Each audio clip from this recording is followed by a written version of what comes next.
out there. We're back. We're back. It's been a minute. It's Tiff and Gail, and we're just saying. And today we've got so many things to just say and stuff and talk about. And a fantastic guest. We do have a fabulous guest. I'm so excited to hear what she's got to say because I admire her. I love working with her. And we're going to scratch beneath the surface today. But first, I'd like to talk about something very special. Today is called... It's not official. It's unofficially official. Salute your sponsor day. Yay. And of course, none of this is at all possible without the love and support of MediaTek Institute. We're going to get back onto MediaTek in just a minute. We also, as Women in Film Dallas, would like to thank our corporate sponsor for the year, Dallas Creative Industries. Yes, Dallas Film and Creative Industries. They're rebranded. They used to be known as the Dallas Film Commission. Yes, but Janice Birkeland is still heading it up as our Dallas Film Commissioner. That was good. That was Commissioner. Good. Yeah, commish. Our film commissioner, making sure that all of our films are registered, and it looks like there's a booming industry here in Dallas. So if you are a filmmaker out there, please register your film through the Dallas Film and Creative Industries. If you're in the business, go on their website and fill out your profile. Because when people are coming here to, is this a place I want to do a film? They want to look at who is in the area. Who's their crew. What their skills are. Now, this is not for actors, but anybody who's on the other side of the camera or working out there, whether it's all looking for work, directors, whatever, get on their website. All right, now back to something that we truly have hearts and flowers and love about is MediaTek Institute. We are sitting here in Studio A. We are sitting right in front of Brian Wilson's analog board. This was his personal board. So much equipment, so many amazing studios here at MediaTek. I got drawn here. I had a production office here before I even started teaching, and was here when it was just a recording art school. And then they added the digital film program 10 years later. And now there's mobile apps, animation, web design, and our favorite, acting for media. Yes. And master makeup artistry, which, man, if I would have had this, if I would have known the school was here when I was going to school, I went to 2 different colleges. And by the time I graduated, it was really just trying to get through economics and, 5-hour math class to graduate.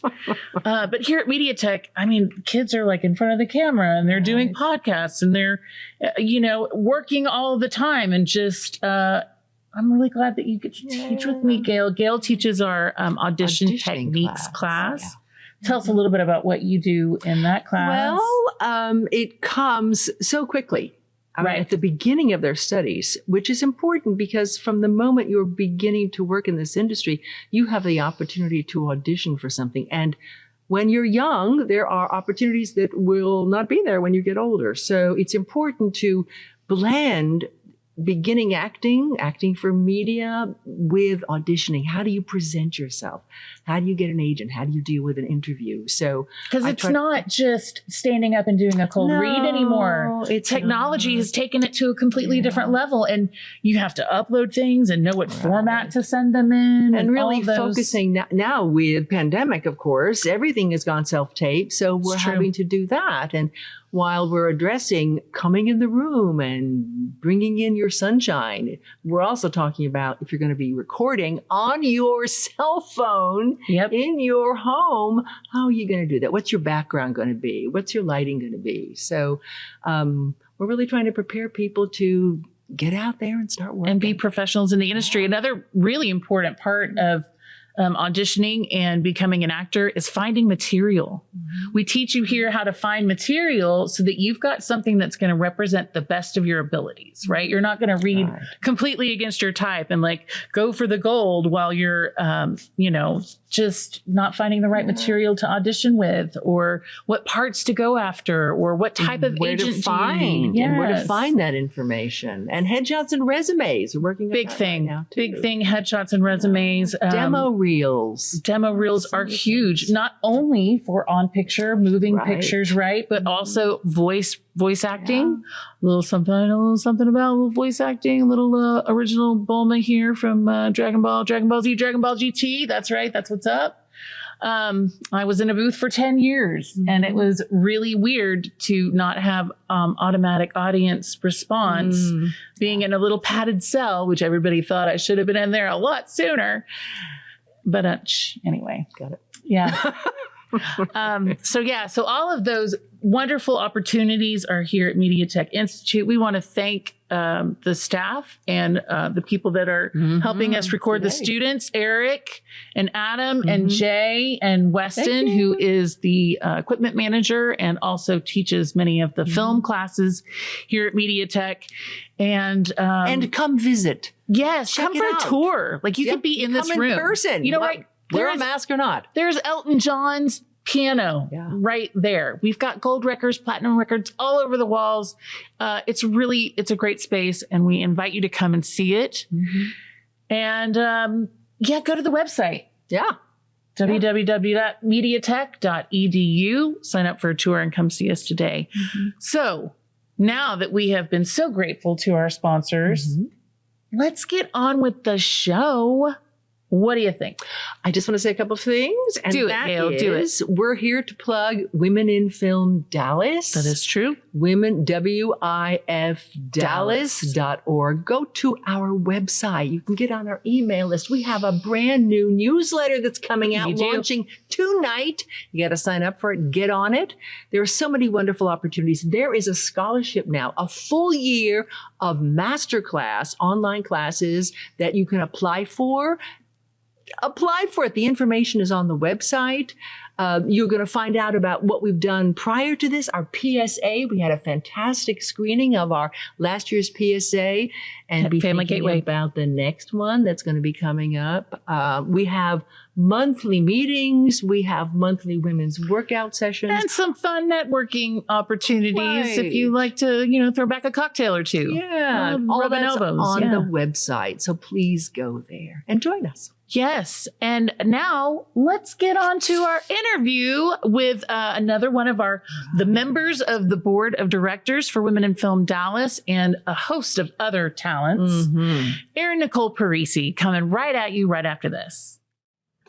And here we are. We are back with We're Just Saying, Season 2, Episode 1, and our lovely guest, Miss Erin Nicole Parisi. Hello, Erin. Hello. Nice to be here with you both today.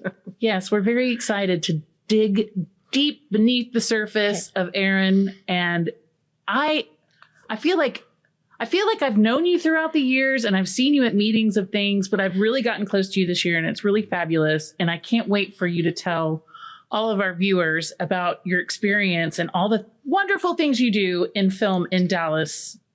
In our community. So I checked you out online. You talk about yourself being a culture junkie and an art monger. I thought those were great words. I do too. And I didn't realize that you were born in Chicago, but grew up here. Yes. So I always want to know backstory. I'm an actor. So tell us a little bit about your backstory. Well, yes, born in Chicago, raised in Texas, and my parents, were great supporters of the arts. And I think that was so important for me during my formative years of loving theater, loving music, loving movies. And we always went to movies on a Friday night. And so it just became part of our life. So I guess it's not that shocking that I ended up joining the circus, so to speak, and becoming a filmmaker myself. Yeah. So you also talk about being an adventurer. And I'm remembering when we did our board, because Erin is on the board of Women in Film Dallas. She's our secretary this year. Is our president, and I am the VP. But we did a little thing about tell us something about yourselves, and some of them can be true and some of them can be lies. And you had some amazing lies, but also some great truths.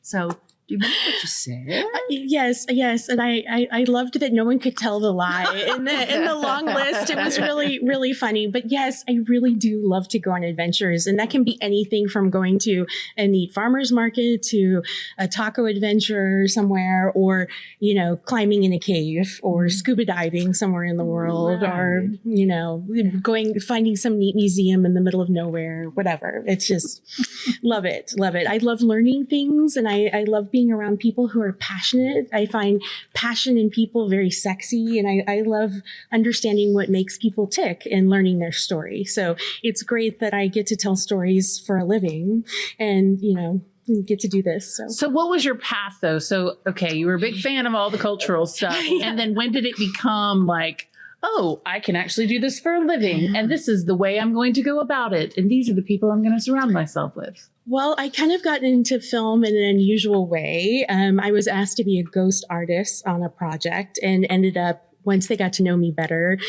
getting to be a producer on it. Okay, So yeah. ghost artist. Yes. What does that mean? So that is when you have some artists come in and do all the drawings that you see in a movie or TV show, but it's not done by the actor because their talents are different, right? Everyone has different talents. So I got to do all the artwork for this film. That's right, because your background is actually in art. Like, you're an artist by trade. I mean, yes. It's not by trade, but Training. training. Yes. You're a trained artist. History. Yes, well, definitely it's my passion. That's my soul. I love drawing, painting. Always hard for me to kind of choose between learning the art history and actually making art in school. But I got to do both, which very fortunate. And, And that led you to being ghost artist. Yes. So another famous example of what a ghost artist is James Cameron in Titanic. Right. So Leonardo DiCaprio has many talents, but that is not him drawing Rose in the famous scene. That's James Cameron doing that. So that's a really good example. So you're also a hand model. Well, kind of, right? I mean, well, it was such a neat way to be asked to be part of a movie, and I had already been working in the film festivals here in town, and so it was just an amazing opportunity to be part of something larger and create something that would have a lasting impact. And that story specifically was so important because it dealt with homophobia, and we found even when we were trying to find locations or people working on the film, we ran into that, which was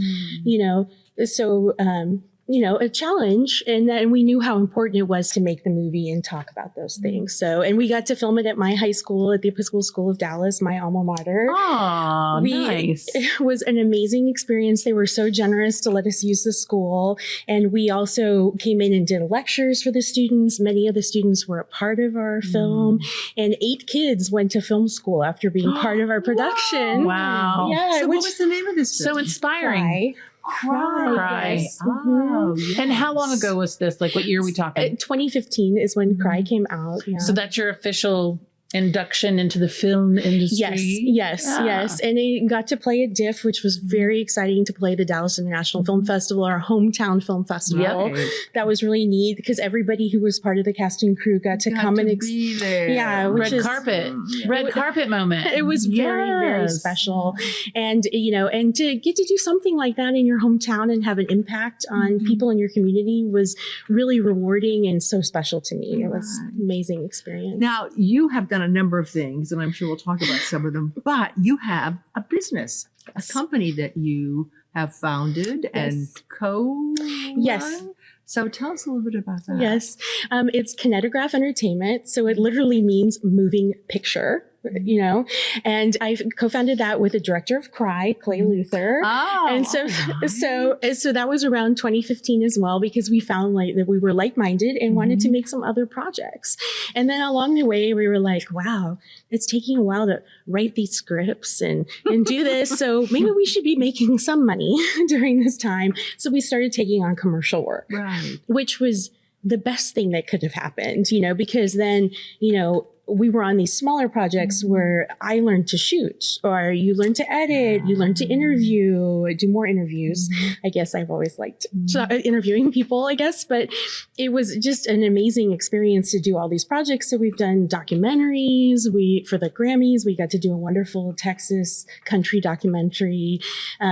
We filmed other like industrial type things for companies. I feel like you kind of just brushed over and said the word Grammy and then moved on. So maybe we could just pause on that for a little bit longer. Yeah, it's really neat. It was really exciting to take one of the checks to the bank because it does come with a little gold Grammy on it. And the teller at the bank was like, oh. It was really cool. That was a fun moment. Anyway, but yes, it was incredible to be a part of the Texas chapter and do work for them and interface with LA. And it's been such a rewarding experience. And it's so much knowledge that we've gotten because, we'll be there filming an event for them or doing something.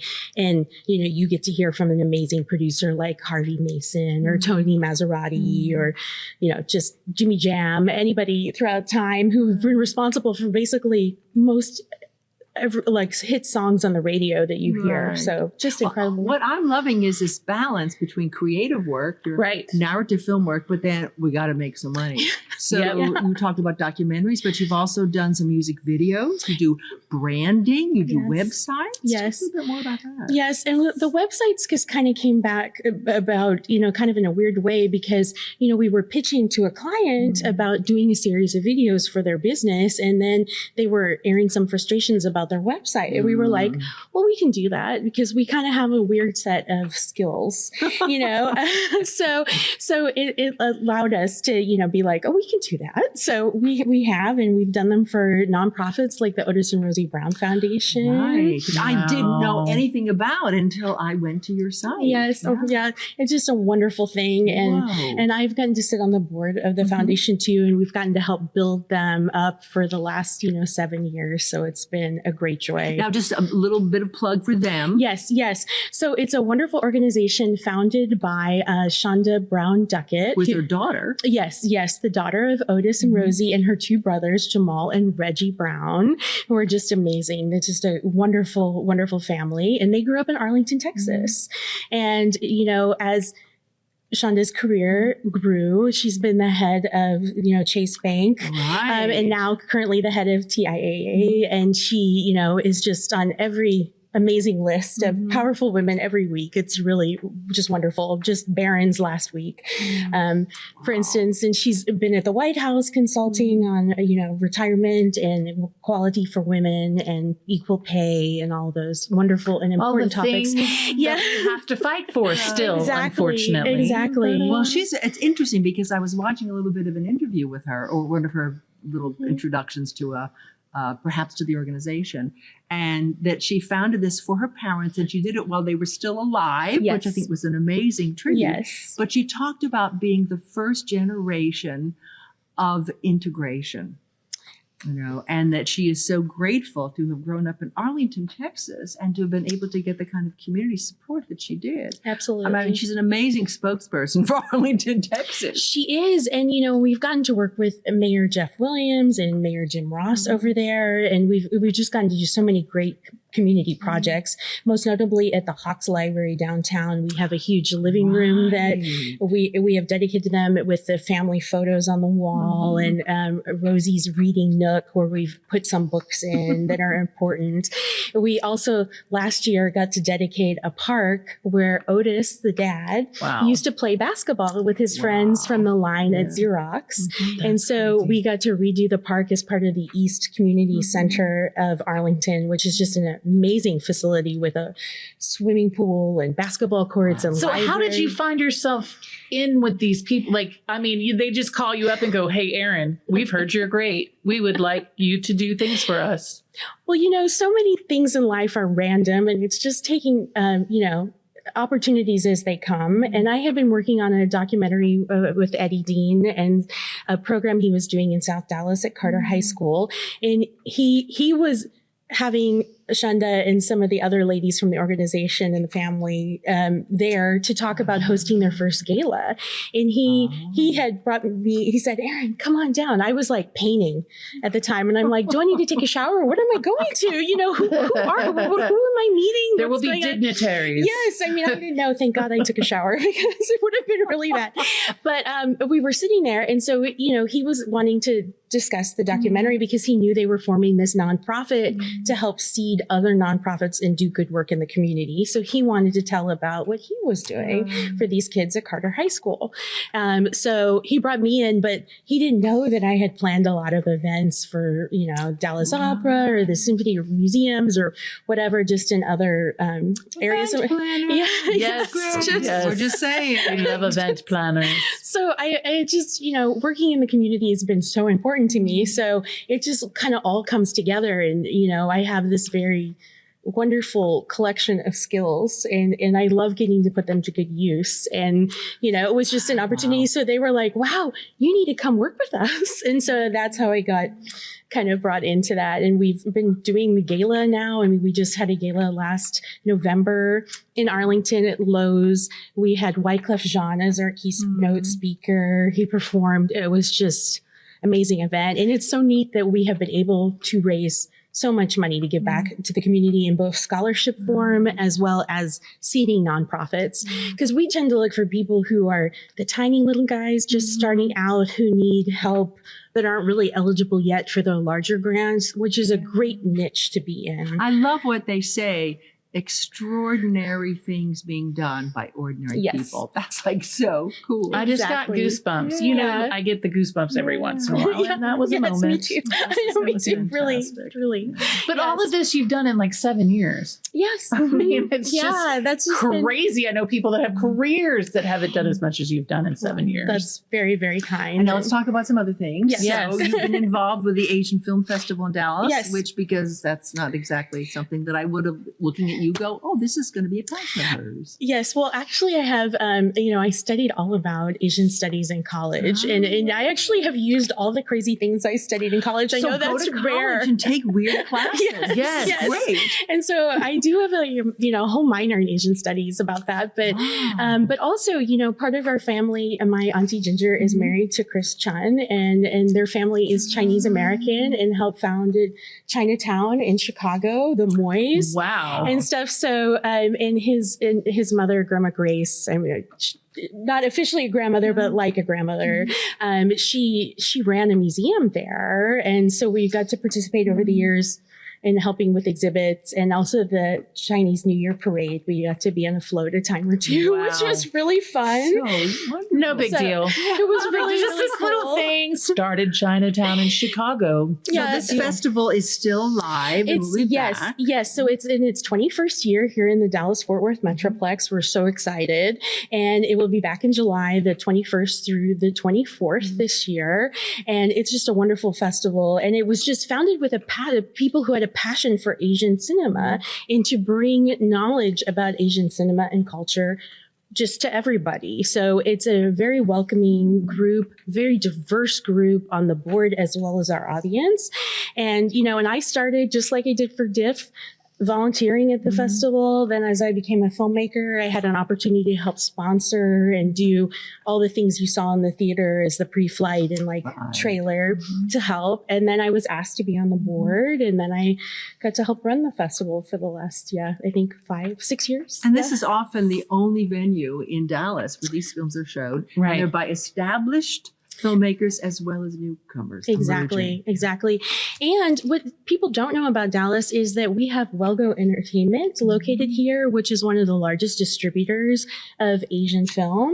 And they are based out of Taiwan, but they're located, they have an office here, and they're just an amazing family and just an amazing pedigree too, because I did not know. Yes. And their family members have won the Golden Dragon, which is the equivalent of like the Oscars in Asia. And so just an amazing group of people. And they have been such great supporters of the festival too. So we get to show a lot of Welgo films, but I mean, they're just a delight to have in our Metroplex. And what a great thing for Dallas to have that. too. So what's down the road? You've already accomplished so many wonderful things. So where are you headed? Where do you see yourself going? I don't feel like I've accomplished that much. I feel like there's so much more on the list, you know? Well, when I found out all your experience in all these film festivals and being on the boards, decided to kind of scoop you up for our own organization here, Women in Film Dallas. Thank you. It's a great honor to be part of the board, and especially with both of you and Sharon Garrison, who's not here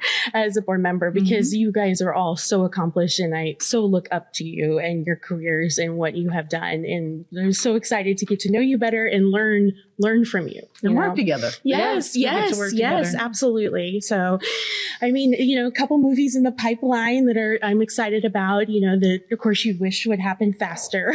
That's always the case, but they all have their own rhythm. And that, and also having your own company, that was something to learn, that you need to have so many spinning plates.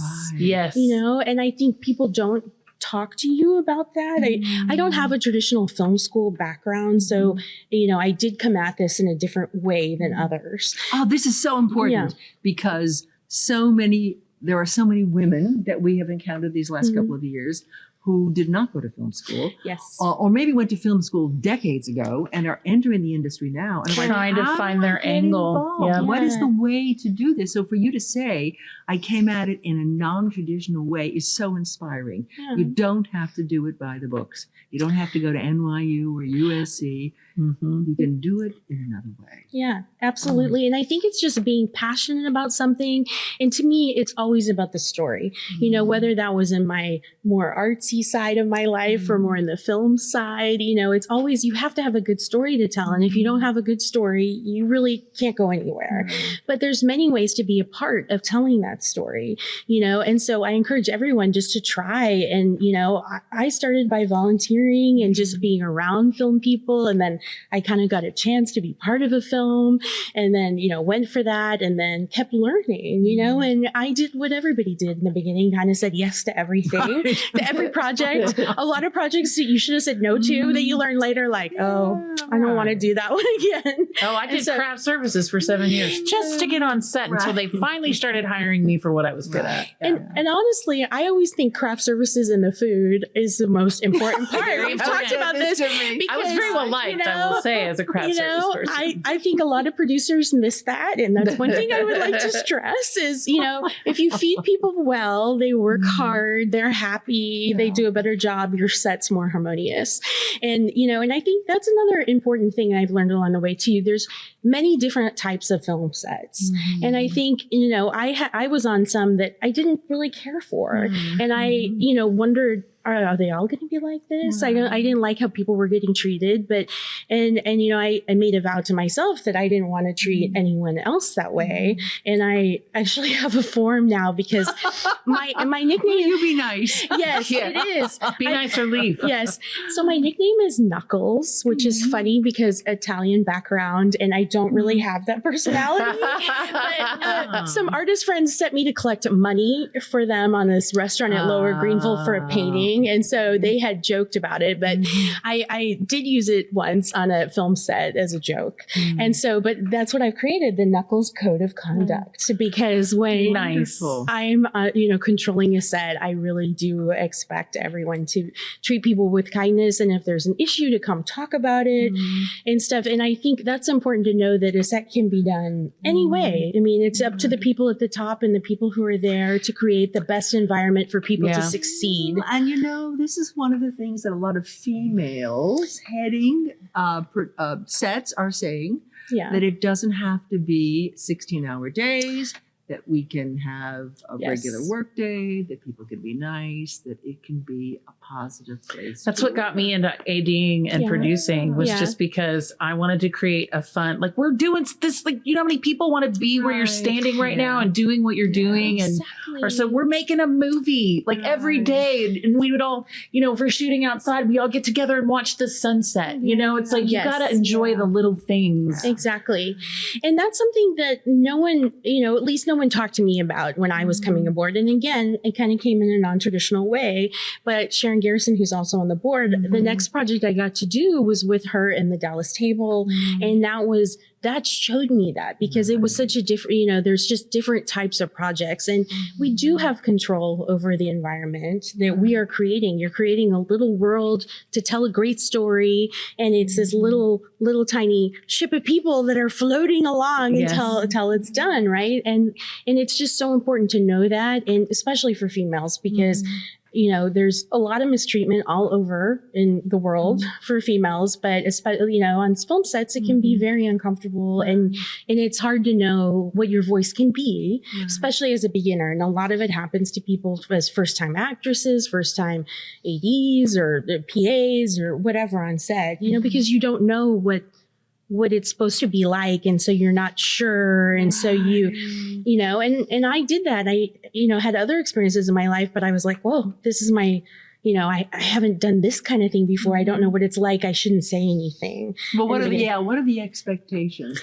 Well, we have the power to change those expectations. Right. And I think that's probably why Gail and I are educators now, is because we want to be able to show the next upcoming group of people, maybe not the way that we were raised. And I just think it's so important. And, we all want this industry to succeed and grow, especially in Dallas. And there's enough shine to go around for everybody. There's always a great story to tell and many ways to tell it.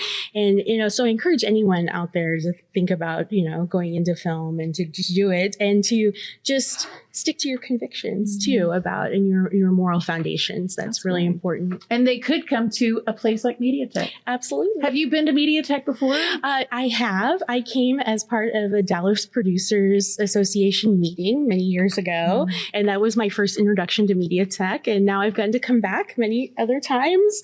And I got to work on a fun project last fall on prosthetics. That was kind of fun that we got to play with. You did. We were in the building next door. I wasn't sure what your experience was over here, but so wonderful. Yes. Well, thank you so much for coming in. Pleasure. I'm glad. I'm looking forward. Fun talking to you both. I'm looking forward to the rest of the year and us getting to work together and move Women in Film Dallas forward in our mission to empower, promote, and mentor. Absolutely. And we have a wonderful event coming up on Tuesday, March 29th. That's right. We do. Erin and I have been working very diligently on this little thing that's happening. Yes. So we're going to be showing this amazing documentary, This Changes Everything, which is done by the Gina Davis Institute for Gender Media Studies. And it is an incredible documentary. It is streaming on Netflix. Yes. Highly recommend. Watch it for free. Yes. Or come to Texas Theater at 6 p.m. on Tuesday, March 29th. And we will be showing it for free there. And then having a panel discussion with some wonderful people in our industry, producers and also Monica Watkins, that is also instructor here in our digital video production department at MediaTek. So we're happy to hear what she has to say in her experience. And we're also having King Hollis, Noreen Niven, and Liz Cardenas. So it's a really exceptional group of people who have done projects in Dallas, outside of Dallas. So a wonderful chance for all of us to learn and grow and hear about, the disparity, the gender disparity in Hollywood, and which is shocking. I mean, I went to see Uncharted last week, and I was like, wow, there were only two female lead. I mean, there's only like really two females you see in the whole thing, which, a bunch of men, which not a bad, I mean, certainly they were really cute. So it's not like a bad thing. But you do realize how important what Gina Davis's Institute has done in showing the statistics. And they were shocking, because I thought things were different. But now when you start looking at it through that lens, which is important as producers and, to be mindful of that and projects going forward. Not only diversity, but also gender, right? So, Well, that was lovely. Thank you so much, Erin. We appreciate you coming on our first episode of season 2 of We're Just Saying. And I'm sure that will not be the last that you hear from Erin Nicole Parisi. Thank you so much. Thank you. We appreciate you. My pleasure. Thank you for having me. It's a true joy, and good luck for the rest of the year of the podcast. To all of us. Oh, thank you. Yeah, thank you. Wait to watch. Yes, we need more of these. That was Amazing. Isn't she just a joy? And that smile on her face the whole time. It's just when you're talking to somebody that's passionate about what they do. I mean, there goes the goosebumps again. It's probably because I'm sweating and then I just got goosebumps, which gave me the chill. But so much to share. Yes. So she's done inspiring. everything. Yeah. I just started as an artist. Now here I am a filmmaker and now I run this film festival. That's and then right. speaking of Film Festival. Yes. So Women in Film Dallas's Topaz Film Festival is now accepting submissions. So right. go to our website, Women in Film WIFDallas, and find out about how you can submit your film. The festival is in October, so it's a ways off. We also need people to watch films. So if you are a Women in Film member and you want to be viewing and responding to films that are up for submission consideration, please reach out to us. you can be a programmer too. Yes, you can. And we have a couple of other dates. One is April 4th, which will be our next monthly meeting. And Eve Butterly, who is a script supervisor, is doing a workshop about script supervision. It's one of the hot professions, and so many women at Women in Film Dallas are wanting to know more about script supervision. So if this goes well, we might be able to get Eve to come back and do some longer sessions, some in-depth training. So April 4th, Monday, register online, go to our website. And on the 20th of April, it is our Women's Workup Wednesday. That's right. Bring your passion projects And share it, get excited by other women, talk, have we a basically cup of show up for coffee, each other. whatever. You know, if you need somebody to bounce ideas off of, or you just need to get out of your house, house. a real good excuse to be like, husband, child, I've got to leave Yeah, for a while. right. I've got a women in film thing. Yeah. Yeah. Come have a coffee or a cocktail with us on Wednesday. So I think that is all for today. That's it. We did it, Kale. We're back in the saddle. I love it. All right. So hopefully we'll see you very soon for episode 2 of We're Just Saying.